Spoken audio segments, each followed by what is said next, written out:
time, we'll move into the discussion of the agenda. Are there items to be pulled from the action calendar? Yes, Mr. Chairman. Item number 6, we'd like to pull that, and item... So 6 is pulled for future. Yes, it may be back as early as next week. It depends on how soon we can solve them. And number 8 will be pulled. Okay? There was a meeting last night at Holtville with respect to item 6. All right? Are there items to be pulled from the discussion calendar? Any items to be pulled from consent? Any emergency items to be added? Then Move to approve the order of the agenda. okay. Do we have a second? Who's the second, Joe? Yep. Please vote. Passes 5-0. Approval of the consent calendar. So moved. Second. Please vote. And then the proceedings for June 17th, are there any corrections, additions? Okay. Move to approve. Is there a second? Please vote. All right, and then we go to board member reports and announcements. Mr. Maruca, we start with you. I only have one. I'm going to collect on my coat today. Ooh. That's his announcement. I'm taking the press to task. Please don't hold it against the Is rest. that unethical or not? Okay. Make the press Okay, buy a coat for me. He's a big man. He'll do his He duty. was foolish enough All right. to bet on the Lakers. All right. That wasn't foolish. It just didn't work out. All right. Don't denigrate the Lakers. Surprised you didn't make him wear a Celtic green jersey. That would have been better, huh? Larry Grogan? No report. Sounds like you're in a quandary there, whether to... Well, I don't want to make it premature. I was hoping to report on the meeting with COLAB, but since everything's still hanging, we might as well just wait until we find out. Correct. Okay. Yeah, there's a big LTA meeting Wednesday night, so... Mr. Carrillo. Thank you, Mr. Chair. Last Wednesday at San Diego State University, the Imperial Valley campus in Calexico, I was invited to speak or give welcoming remarks on behalf of my colleagues here on the board in the county of Imperial in reference to the Good Neighbor Border environmental policy.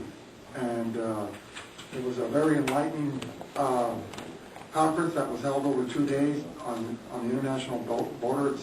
I think this is the second time that the San Diego State campus has hosted this event and bringing forth all the issues that are pertain to the environment, those involved in the New River, the wetlands, the Salton Sea, the Alamo River, etc., agricultural runoff, plus those that impact the air quality issues here of Imperial County that we share with both not the Mexicali Valley as well as the Coachella Valley as we form a basin here.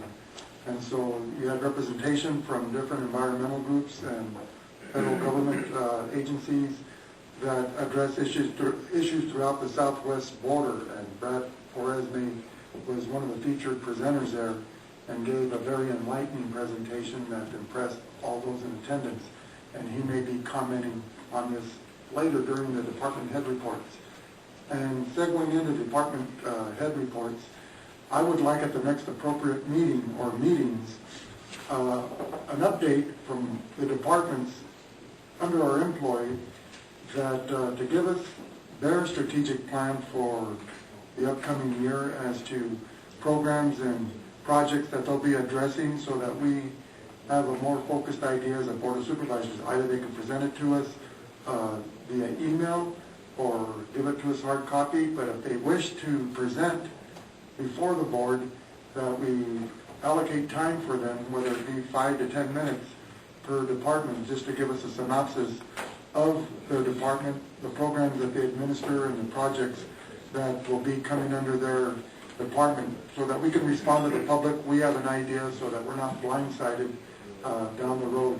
And Mr. Cordova, I want to thank you for providing this informative funding source documentation that's occurred over the last 20 years to give us an indication of the highs and lows as to how state and federal dollars have come through the pipeline to the counties as the counties continue to administer their programs and services despite the unfunded mandates that come out of Sacramento or Washington. And in closing, yes, we do have an LTA meeting tomorrow night as part of our IVAG responsibilities that Larry Grogan and I will be there to represent the county. And then on Thursday, Joe Maruca and I will be in attendance for the LAFCO meeting over land use issues for the month of June. Thank you. Thank you, Mr. Carrillo. Mr. Leimgruber. I have no comment, Mr. Chair. Thank you. And this last week I attended a Regional Council of Rural Counties meeting. I just like to highlight a couple of issues and ask, glad to see Bob Hamlet walked in the room.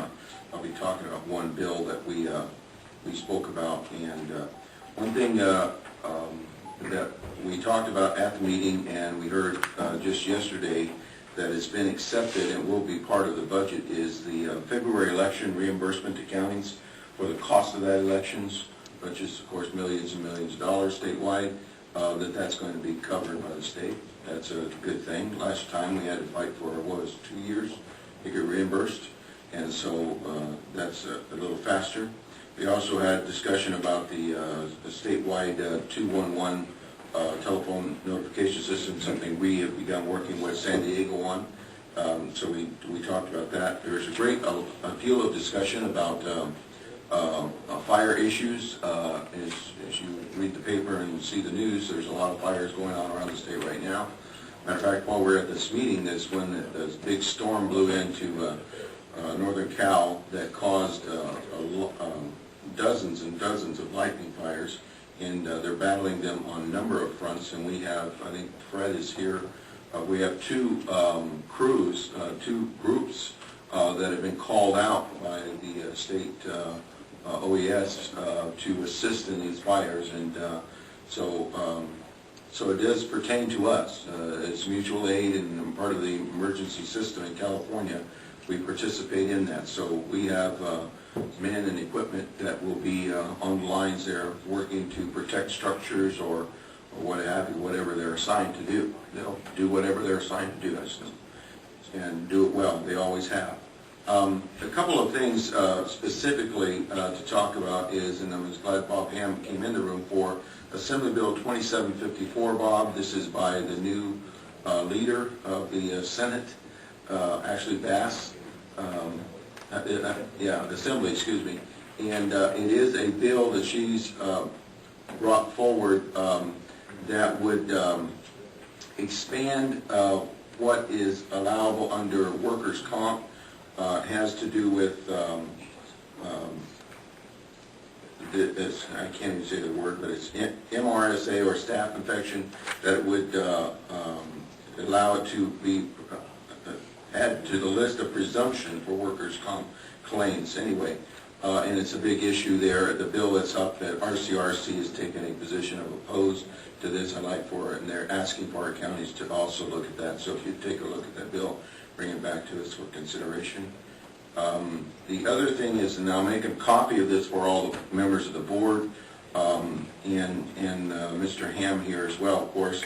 And this is this was a final draft of something called the California Consensus on Federal Transportation Authorization 2008. A very large group of stakeholders from the governor's office, California Business, Transportation Housing Agency, California Department of Transportation, counties, large and small, and other groups have met together for a considerable period of time, including environmentalists, about these positions to take, particular points to deal with. For example, things that have to do with us would be one of the goals that, on the new transportation bill that's being considered by Congress, is to establish goods movement as a national economic priority. And that has a great deal to do with us. That's how the $50 million we got for the Brawley Bypass came out of goods movement money. And we're certainly one of the people that fit into that particular category. And there are 7 principles that are listed here. And one of them is also to strengthen the federal commitment to safety and security, particularly with respect to rural roads and access.